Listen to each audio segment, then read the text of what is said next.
دنیا میں کچھ لوگ ایسے ہوتے ہیں جن کا اثر ان کی زندگی سے کہیں زیادہ بڑا ہوتا ہے۔ آج ہم ایک ایسی ہی شخصیت پر بات کریں گے جن کی لگائی ہوئی علم کی شمع آج بھی لاکھوں زندگیاں روشن کر رہی ہے۔ نام ہے ان کا احمد بن عبود، اور انہی میں سے ایک نام ہے الحاج احمد بن عبود بن محفوظ کا۔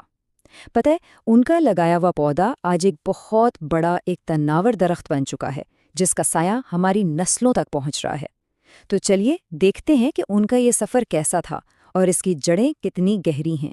احمد بن عبود یہ صرف ایک نام نہیں ہے، بلکہ علم، خدمت اور سیاسی سمجھ بوجھ کا ایک زبردست امتزاج ہے۔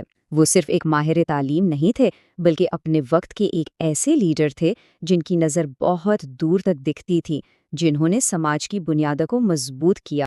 9 جنوری 2011 یہ وہ تاریخ تھی جب وہ اس دنیا سے چلے گئے، لیکن ان کی زندگی کا جو مقصد تھا جو سماجی خدمت کے لیے وقف تھا، وہ ان کے جانے سے ختم نہیں ہوا۔ ان کا کام ایک ایسی میراث ہے جو آج بھی زندہ ہے۔ تو اب ہم ان کے سب سے بڑے کارنامے کی طرف آتے ہیں، یعنی تعلیم کے میدان میں ان کی وہ خدمات جنہیں کبھی بھلایا نہیں جا سکتا۔ یہ ایک ایسا سفر ہے جس نے ایک پورے علاقے کی تقدیر ہی بدل دی۔ آئیے دیکھتے ہیں اس کی شروعات کیسے ہوئی۔ 40 سال، ذرا سوچئے، پوری 4 دہائیاں انہوں نے اپنی زندگی کا اتنا بڑا حصہ اپنی قوم کے لیے تعلیم کی شمع روشن رکھنے میں لگا دیا۔ یہ ان کے خلوص اور ان کی ہمت کی سب سے بڑی دلیل ہے۔ یہ اس ادارے کی کہانی ہے جسے انہوں نے شروع کیا تھا ایک ایسے وقت میں جب تعلیم کی سہولتیں نہ ہونے کے برابر تھیں۔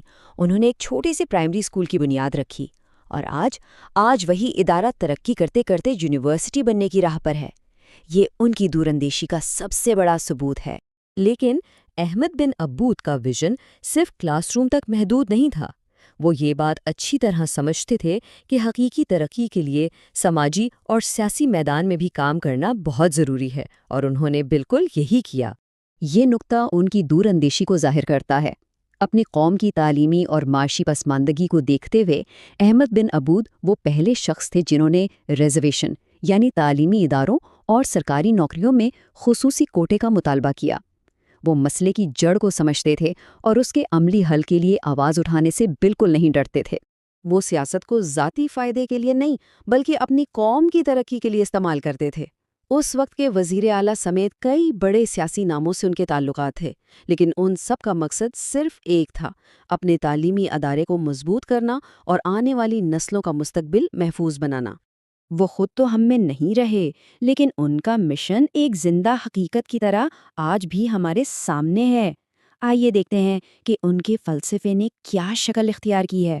یہ تھا ان کا بنیادی فلسفہ۔ وہ جانتے تھے کہ اصل تعمیر عمارتوں کی نہیں، بلکہ کردار اور سوچ کی ہوتی ہے۔ ان کے لیے تعلیم کا مقصد صرف ڈگریاں دینا نہیں تھا، بلکہ ایسی نسلیں تیار کرنا تھا جو اپنے کردار اور اپنی فکر سے قوم کا مستقبل بنائیں۔